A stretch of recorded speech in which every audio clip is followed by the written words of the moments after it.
আজ থেকে কতশো বৎসর আগের কথা।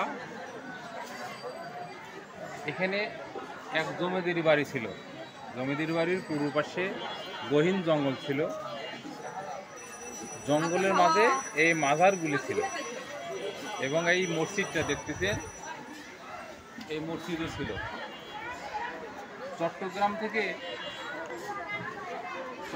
থেকে এক এলহামে এক মুসাফির দেখতে পায় যে অবহেলিত হয়ে আছে সে মাজারগুলো।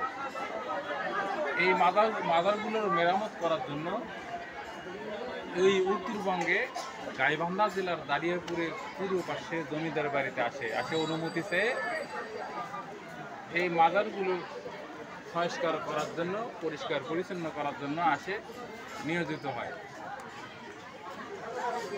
তারপরে আস্তে আস্তে প্রসার শুরু হয়ে যায়। যেটা আশা করে তার আশা পূর্ণ হয়, মান্যত করে। হ্যাঁ, আশা পূর্ণ হয়, আসে তবারক পাক করে। যাদের আর কি মানে আশা পূর্ণ হয় তারা এখানে এসে তবারক পাক করে সবাই খাওয়া দাওয়া করে চলে যায়। আমি শুনছিলাম যে এখানে অনেক হিন্দুরাও মান্যত করে, কথাটা কি সত্যি? 36 জাতি মান্যত করতে পারে, তাদের মনের আশা পূরণ হয়। এখানে মনের আশা পূর্ণ হলো সে আসে, সেখানে রান্না বান্না করে তবারক পাক করে খাওয়ায় এবং নিজে খায়। আসলে 100% সত্য, বাস্তব। উলিয়ারা আছেন বিধায় আজও তারা চির অমর, তাদের কোনো মরণ নেই।